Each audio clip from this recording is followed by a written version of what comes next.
En plena onada de calor, les sales de cinema es converteixen en una solució perfecta per refugiar-se de les altes temperatures i alhora enriquir-se culturalment. En aquest sentit, el Cinema Catalunya ofereix durant els pròxims dies propostes per a tots els gustos, amb pel·lícules dirigides a diversos tipus d'espectadors. Per començar, aquest divendres s'estrena Jinetes de la Justicia, un més que interessant thriller d'acció protagonitzat per Mads Mikkelsen, a qui ja vam poder veure fa pocs mesos amb l'exitosa Otra Ronda. En aquest cas, el prestigiós actor danès encapçala el repartiment d'una cinta que ja s'ha fet amb tots els elogis de la crítica.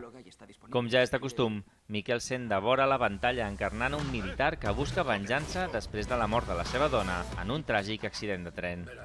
Per esclarir els fets s'ajuntarà amb una banda de personatges curiosos, en una trama que combina a la perfecció l'emoció i el suspens amb grans dosis d'humor. Aquí hay algo muy raro. Cambiemos de tema. L'altre film que es projecta a l'emblemàtica sala del carrer Sant Pere és dels que agrada i molt al públic del Cinema Catalunya.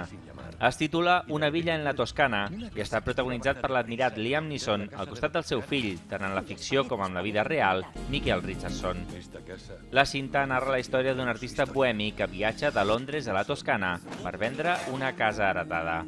Allà coincidirà uns dies amb el seu fill i tots dos es veuran obligats a llimar les diferències de la seva relació.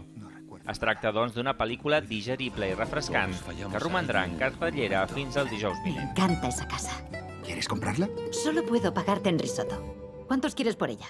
I és que a partir del divendres la programació del Cinema Catalunya presentarà novetats destacables.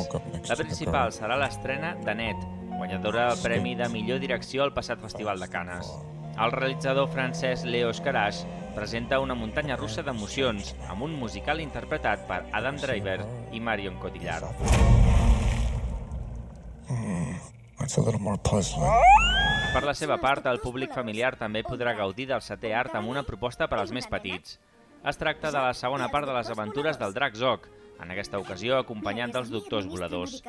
La sessió de cinema infantil en català serà divendres i dissabte de la setmana que ve, a les 5 de la tarda, amb un preu únic especial de 4 euros per a petits i grans.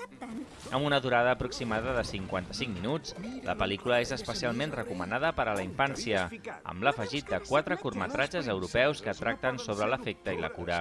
Tot plegat, una completa oferta cultural perquè tothom pugui gaudir de la gran pantalla amb films alternatius i de qualitat. Que no s'escapi! Vine a descobrir aquesta gran aventura acompanyada de 4 històries sobre la llibertat d'escollir i la necessitat de cuidar allò que estimem.